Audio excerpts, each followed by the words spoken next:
جب انسان کا ایمان اللہ کی ذات پر کمزور ہوتا ہے اور اس میں توکل نہیں ہوتا تو پھر اس کا اعتقاد دنیاوی چیزوں میں بڑھ جاتا ہے، روپے میں، مال و زر میں، بچتوں اور جمع پونجیوں میں۔ وہ اللہ کی ذات کو باہر رکھ کر بیٹھ جاتا ہے اپنا مستقبل پلان کرنے۔ اتنا پیسہ جوڑوں گا تو اس سال یہ لوں گا، کسی رشتہ دار یا ضرورت مند کی مدد کروں گا تو پھر قرض واپس نہ ملنے پر اتنا پیسہ ڈوب جائے گا، اتنے سال میں گھر بنا لینا چاہیے، کون سے سال کون سی گاڑی ہونی چاہیے، بچوں کو پڑھانے کے لیے بھی پائی جوڑنی ہوگی، بیٹیوں کی شادی کے لیے بھی پیسہ ہاتھ میں ہونا چاہیے، بیماری کا علاج بھی پیسے سے ہوتا ہے۔ ان ساری چیزوں کے بارے میں سوچتے سوچتے انسان کو پتہ ہی نہیں چلتا وہ کب اللہ کی ذات کو پیچھے کرتے روپے کو آگے لے آتا ہے۔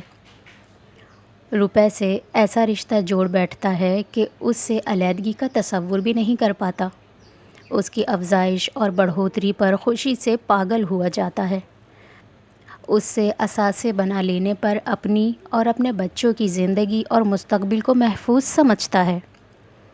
یہ اس پیسے کی حرص کا شیطانی اثر ہے جس سے انسان کو لگتا ہے دنیا کا سسٹم چلتا ہے، حالانکہ دنیا کا نظام تو اللہ چلاتا ہے۔ وہ لمحہ بھر میں سالوں کی جمع پونجیاں خاک کر دے، اللہ کو نظر انداز کر کے حرام کے ذریعے بنائے جانے والے اثاثوں کو انہیں کے ہاتھوں تباہ و برباد کر دے، پھر انسان کیا کرے گا؟ وہ سارے جواب اسے آج بھی یاد تھے جنہوں نے اسے تب بے چین کیا تھا، لیکن قائل نہیں۔ وہ مغربی تہذیب اور تعلیم جس میں اس نے ساری عمر پرورش پائی تھی، وہ ترقی کو انسان کی منزل قرار دیتی ہے اور اس منزل کے حصول کے لیے قانونی اور غیر قانونی کی تفریق تو کرتی تھی، حرام اور حلال کی نہیں۔ وہ مغربی معاشرہ جو سود کے ستونوں پر کھڑا اسی کا بیج بو رہا تھا، اسی کا پھل کھا رہا تھا، وہ منافع کے اس طریقے کو جائز قرار دیتا تھا جو اخلاقیات اور انسانیت کے بنیادی اصولوں کی تذلیل اور تضحیک کر کے کھڑا کیا گیا تھا۔ مغربی مالیاتی نظام یہود نے قائم کیا تھا اور دنیا کی معیشت کو اس مالیاتی نظام نے آکٹوپس کی طرح جکڑا ہوا ہے۔ دنیا میں مالیاتی نظام کے وہ بانی تھے اور اس کو مؤثر ترین بنانے میں قابل رشک حد تک کامیاب۔ وہ سود جو بنی اسرائیل کے زوال اور اس پر آنے والے بار بار کے عذاب کی وجہ بنتا رہا تھا، وہ آج بھی نہ صرف اس سے چپکے ہوئے ہیں بلکہ اس کو مسلمان قوم کے اندر تک اس طرح پھیلا چکے ہیں کہ اب یہ سودی نظام دنیا میں کسی بھی خطے میں بسنے والے مسلمان کے خون اور خمیر میں رچنے بسنے لگا ہے۔ وہ اس کو صحیح اور جائز قرار دینے کے لیے توجیہات دینے لگے ہیں، اور یہ وہ امت محمدی تھی جن کے لیے قبیلہ بدلا گیا تھا اور جنہیں بنی اسرائیل سے امامت لے کر دی گئی تھی۔ ڈاکٹر سبت علی کی وہ سب باتیں اس کے ذہن میں تب کنکریاں برساتی تھیں تو آج ہتھوڑے برسا رہی تھیں۔ تم کیا سوچ رہے ہو سالار؟ وہ اس کی اتنی لمبی خاموشی سے پریشان ہوئے تھے، انہیں لگا شاید انہوں نے کوئی زیادہ سخت بات کہہ دی تھی اسے۔ میں کیا سوچوں گا اب؟ میرے ہاتھ اتنے لتھڑے ہوئے ہیں کہ سمجھ میں نہیں آ رہا اب اس سب سے نکلوں کیسے، کیا کروں؟ اس نے جیسے اپنی مشکل ڈاکٹر صاحب کے سامنے رکھ دی۔ آپ اللہ سے دعا کریں، وہ راستہ نکالے گا آپ کے لیے، اور وہ راستہ ہو جو دوسروں کی زندگی سنوار دے۔ وہ ان کی بات نہیں سمجھ پایا، لیکن اس نے آمین کہا تھا۔ نہ میں اللہ اور اس کے رسول صلی اللہ علیہ وآلہ وسلم سے جنگ کرنے کی جسارت کرنے والوں میں سے ہونا چاہتا ہوں، نہ میں اللہ کی حدود توڑنے والوں میں سے۔ اگر اس پورے سسٹم کا حصہ بنا رہا تھا تو صرف اس لیے کہ میری خواہش تھی کہ کبھی میں کوئی ایسا سسٹم بنا سکوں جو سود پر مبنی نہ ہو اور پھر بھی قابل عمل ہو اور منافع بخش بھی۔ غلطی صرف یہ تھی کہ یہ خواہش رکھتے ہوئے بھی کوشش کبھی نہیں کی۔ ضروریات زندگی اور خواہشات کا ایک ڈھیر میرے راستے میں آ گیا جس نے میری ترجیحات کو بدل دیا، لیکن میں آپ سے وعدہ کرتا ہوں کہ دوبارہ آپ کے پاس سود کے حوالے سے کوئی سوال کبھی نہیں لے کر آؤں گا، حل لے کر آؤں گا۔ ڈاکٹر صاحب اس کی بات پر مسکرا دیے تھے۔ میں تمہارے لیے دعا کروں گا۔ میں اپنی زندگی کے آخری حصے میں ہوں اور اپنی ساری زندگی بے حد خواہش رکھنے کے باوجود اس سسٹم کو تبدیل کرنے کے لیے کچھ نہیں کر سکا۔ بس کتابیں لکھ سکا، تجاویز دے سکا، لوگوں کو خبردار کرتا رہا، لیکن عملی طور پر کچھ نہیں کر سکا۔ میں نہ تمہارے جتنا ذہین تھا، نہ تمہارے جتنا قابل، نہ تمہارے جتنا بارسوخ۔ تم شاید وہ کام کر جاؤ جس کے بارے میں ہم خواب دیکھتے، سوچتے اور باتیں کرتے مرے جا رہے ہیں۔ ڈاکٹر صاحب اب رنجیدہ ہو رہے تھے۔ سود پر مبنی یہ مغربی مالیاتی نظام اس لیے طاقتور ہے کیونکہ اس کو چلانے والے تمہارے جیسے ذہین لوگ ہیں، جو اپنی ذہانت کو دنیاوی آسائشات کی خاطر انہیں ہی دیے جا رہے ہیں۔ جس دن تمہارے جیسی ذہانت اور قابلیت رکھنے والے لوگ ان کے ساتھ کھڑے ہونے کے بجائے ان کے خلاف کھڑے ہونا شروع ہو جائیں گے تو مغرب کا مالیاتی نظام گر جائے گا، صرف اس لیے کہ وہ استحصالی اور سامراجی ہے اور طاقتور کی بقا کے اصول پر قائم کیا گیا ہے۔ جو طاقتور اور پیسے والا ہے وہ کمزور اور خالی جیب والے کو جس طرح چاہے ایکسپلائٹ کرے۔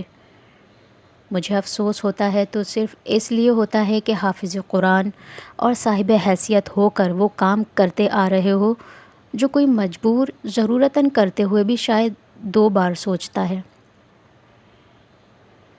وہ سر جھکائے اپنی ہتھیلیاں دیکھتا گم سم بیٹھا رہا۔ اس کے پاس کہنے کے لیے کچھ نہیں تھا۔ آپ مجھے بتائیں میں کیا کروں؟ یہ عہدہ نہ لوں؟ جاب چھوڑ دوں؟ اس نے بہت دیر بعد ان سے بس ایک سوال کیا۔ تم اس ذہانت کا استعمال کر کے فیصلہ کرو جو اللہ نے تمہیں عطا فرمائی ہے۔ اللہ سے پوچھو، وہ تمہارے لیے فیصلہ کرے۔ انہوں نے فیصلہ ایک بار پھر اس پر چھوڑا تھا۔ وہ نم آنکھوں کے ساتھ ہنسا۔ کوئی بھی اس کے لیے اب فیصلہ نہیں کر رہا تھا۔ ہر ایک کو اس کی اس ذہانت پر مان تھا جو اس کے اپنے لیے ایک گمان ثابت ہوئی تھی۔ اللہ انسان پر بہت مہربان ہے سالار۔ گناہ پر یہ نہیں کہتا کہ توبہ کا موقع نہیں دوں گا، بار بار توبہ کا موقع دیتا ہے، اپنی طرف پلٹ آنے کا موقع دیتا ہے۔ وہ اب اس کے زخموں پر مرہم رکھنے کی کوشش کر رہے تھے۔ زندگی میں جب انسان کو ہدایت مل جائے وہ یہ نہ دیکھے کہ کیا کر چکا ہے، بس وہاں سے راستہ بدل لے۔ وہ چپ چاپ ان کی باتیں سنتا رہا تھا۔ وہ نرم گفتار جس کے لیے وہ مشہور تھے اور جو وہ سالوں سے سنتا چلا آ رہا تھا، پر آج پتہ نہیں کیوں دل یہ ماننے کو تیار نہیں ہو رہا تھا کہ اس کی توبہ قبول ہو جائے گی اور اتنے آرام اور آسانی سے ہو جائے گی۔ اس بات پر ایمان رکھنے کے باوجود کہ اللہ انسانوں کو معاف کرتا ہے اور اپنے بندوں کے لیے بہت رحیم ہے، کہیں نہ کہیں اس کے اندر یہ احساس بہت شدید تھا کہ اس نے اللہ کو خفا کیا ہے۔ کس حد تک کیا ہے یہ نہیں پتہ چل رہا تھا۔ وہ حافظ قرآن تھا، الہامی کتاب کو اپنے ذہن میں محفوظ کیے۔ اتنا الہام تو اسے بھی ہو سکتا تھا کہ اس کتاب کا خالق اس سے خوش تھا یا اس سے خفا۔ اتنا تعلق اور رابطہ تو تھا اس کا اللہ سے کہ یہ جان لے کہ وہ اس سے خوش نہیں۔ دیر سے ہی صحیح مگر اس کی روح کے اندر موجود پیمانہ اپنے خالی ہونے کا احساس دلانے لگا تھا، جو اللہ کی محبت ہی سے بھرتا تھا، اس کی خوشنودی ہی سے جھلکتا تھا۔ وہ ڈاکٹر سبتلی کے گھر سے انہی قدموں پر واپس پلٹ آیا تھا۔ اسے اب اس گناہ کا کفارہ ادا کرنا تھا جسے ایک لمبے عرصے سے گناہ نہیں صرف ضرورت مانتا آ رہا تھا۔ ایک نیا اسلامی مالیاتی نظام بنانے کا وہ عزم جو ورلڈ بینک ہیڈ کوارٹرز میں دی جانے والی ذلت کے احساس نے جنم دیا تھا، وہ اب پہلے سے زیادہ پختہ ہو گیا تھا۔ اس کا کفارہ اس کے علاوہ اور کوئی چیز نہیں ہو سکتی تھی۔ واشنگٹن میں ورلڈ بینک ہیڈ کوارٹرز میں اس کے آفر قبول کرنے کے فیصلے پر خوشی کے شادیانے بجائے گئے تھے۔ وہ پرزہ جو انہیں اس وقت اپنی بقا کے لیے چاہیے تھا انہیں مل گیا تھا۔ سالار سکندر نے بڑی بھاری دل کے ساتھ اس کانٹریکٹ پر سائن کیے تھے۔ اب وہ ترقی نہیں لگ رہی تھی، دلدل کی ایک اور گہرائی لگ رہی تھی۔ جس میں سے نکلنے کے لیے اسے پہلے سے زیادہ ہاتھ پاؤں مارنے تھے۔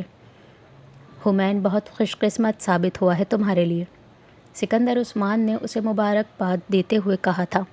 وہ صرف گہرا سانس لے کر رہ گیا تھا۔ وہ ٹھیک ہے نا؟ سکندر عثمان نے حمین کے بارے میں اس سے پوچھا۔ وہ اس دن امامہ سے بات نہیں کر سکے تھے۔ قبل از وقت پیدائش کی وجہ سے وہ ان کی بیوی روز ہی اس کے بارے میں دریافت کرتے تھے۔ ہاں، وہ بالکل ٹھیک ہے، اسٹیبل ہے، اس نے انہیں بتایا، اور تبھی سکندر عثمان کو اسکول کا کوئی چوکیدار یاد آیا تھا جو ان سے کچھ رقم ادھار لینے آیا تھا۔ کہہ رہا تھا سود پر کوئی رقم لی تھی اس کے ماں باپ نے اس کی بہنوں کی شادی کے لیے، اور وہ ابھی تک سود اتار رہا ہے۔ اب شاید کوئی اور مسئلہ آ پڑا ہے اسے۔ سکندر عثمان اسے بتا رہے تھے اور سالار کو لگا کسی نے اس کے گلے کی رسی میں ایک اور گرہ ڈال دی۔ بعض دفعہ جب اللہ کوئی بھی چیز منہ پر مار کر تنبیہ کرنا چاہتا ہے تو پھر ہر جگہ سے وہی بات بار بار بازگشت کی طرح واپس آتی رہتی ہے۔ اس کے پی ایچ ڈی کے لیے امریکہ چلے جانے کے بعد سکندر عثمان ہی گاؤں کے اس اسکول کو دیکھتے رہے تھے۔ وہی ہفتے میں ایک بار وہاں جاتے اور اسکول کی انتظامیہ اور ملازمین کے معاملات دیکھتے۔ سالار اب صرف نام کی حد تک اسکول کے معاملات میں انوالو تھا۔ آپ اس کی مدد کریں، اس کا قرضہ اتار دیں، سالار نے ان سے کہا۔ ہاں، تاکہ وہاں لائن لگ جائے قرض مانگنے والوں کی، سکندر عثمان نے سنجیدگی سے کہا۔ ہمیں کیا پتہ وہ سچ بول رہا ہے یا جھوٹ؟ ایک کا قرض اتار دیں گے، پورا گاؤں اپنا اپنا قرض لے کر آ کھڑا ہوگا اسکول میں۔ کسی نے بھینس کے لیے لیا ہوگا، کسی نے فصل کاشت کرنے کے لیے، کسی نے ٹیوب ویل لگوانے کے لیے، اور کسی نے بیٹی کی شادی کے لیے۔ یہاں گاؤں دیہات میں 70% لوگ سود پر ایک دوسرے سے قرض لیتے ہیں اور دیتے بھی ہیں۔ یہ ان کی زندگی اور کاروبار کا سائیکل ہے۔ تم یا میں اسے روک سکتے ہیں نہ بدل سکتے ہیں۔ ایک دفعہ تم غلام فرید کا قرض اتار دو گے، اگلی بار ضرورت پڑنے پر وہ پھر کسی نہ کسی سے قرض لے گا، اور اسی طرح سود پر۔ وہاں کوئی کسی کو اس کے بغیر رقم ادھار نہیں دیتا، اور وہاں ادھار اور قرض کے بغیر لوگوں کا کام نہیں چلتا۔ اس لیے بہتر ہے تم اور میں ان چیزوں میں نہ پڑیں۔ سکندر عثمان نے جو توجیہ دی تھی وہ بھی غلط نہیں تھی، مگر وہ یہ بات سن کر دنگ ضرور رہ گیا تھا کہ وہ وبا کہاں کہاں ناسور کی طرح پھیلی ہوئی تھی۔ سکندر عثمان کو اندازہ تھا، اسے اندازہ نہیں ہوا تھا، گاؤں میں اتنا آتے جاتے رہنے کے باوجود، اور اب وہ اس جہاز پر تھا جو کنشاسا جا رہا تھا۔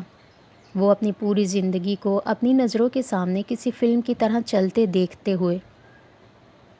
جو لوگ سود کھاتے ہیں وہ بس اس شخص کی طرح اٹھیں گے جسے شیطان نے چھو کر حواس باختہ کیا ہو۔ اس کی وجہ یہ ہے کہ وہ کہتے ہیں تجارت بھی تو سود ہی ہے، حالانکہ اللہ نے تجارت کو حلال اور سود کو حرام قرار دیا ہے۔ اس نے ایک بار قرآن پاک میں سورہ بقرہ میں پڑھا تھا۔ دوسرا جملہ تو اس کی سمجھ میں آ گیا تھا، لیکن پہلا جملہ وہ نہیں سمجھ سکا تھا۔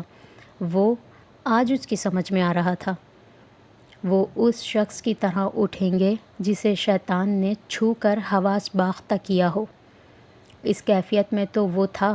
حلق پر ہاتھ پڑا تھا سالار سکندر کے۔ جہاز پر کنشاسا کے اس سفر میں اس نے یہ طے کیا تھا کہ وہ اپنی نوکری سے کمائے جانے والے پیسے سے اپنے خاندان کی کفالت نہیں کرے گا۔ اس کے لیے کسی بھی اور ذریعے سے ان کی کفالت اتنا بڑا مسئلہ نہیں تھا۔ وہ بہت سی امریکن یونیورسٹیز میں لیکچرز کے لیے مدعو ہوتا رہا تھا، اور ان کے لیکچرز کے لیے اسے معاوضہ بھی دیا جاتا رہا تھا۔ اس سے پہلے اس نے جاب کے علاوہ ان دوسرے ذرائع کے بارے میں غور نہیں کیا تھا، جہاں کام کر کے وہ اتنا رزق بخوبی کما لیتا کہ کم از کم اس اسٹیج پر اسے اس ذمہ داری کو اٹھانے میں دقت محسوس نہیں ہوتی۔ اسے اب ورلڈ بینک کے نائب صدارت صرف 2 چیزوں کے لیے چاہیے تھی۔ وہ قرض سر سے اتار دیتا جو ایباکا نے اس کے لیے چھوڑا تھا، اور وہ کچھ مہلت حاصل کر لیتا۔ سود سے پاک پہلے بین الاقوامی اسلامی مالیاتی ادارے کی تشکیل کے لیے۔ مقصد بہت بڑا تھا، وسائل بھی اتنے ہی درکار تھے۔ دماغ کہتا تھا سب کچھ ہو سکتا ہے، ناممکن کچھ نہیں۔ دل کہتا تھا بے وقوفی کے سوا کچھ نہیں، اور ضمیر کہتا تھا راستہ ہے تو یہی ہے۔ اور اللہ، زندگی میں پہلی بار جیسے اللہ نے بھی اس آزمائش کے لیے فیصلہ اس پر چھوڑ دیا تھا۔ اندر کی وہ آواز بالکل خاموش تھی جو ہمیشہ اس کی رہنمائی کرتی تھی۔ سالار سکندر کو اگر یہ وہم تھا کہ اللہ اس سے خفا تھا تو وہ صرف وہم نہیں تھا،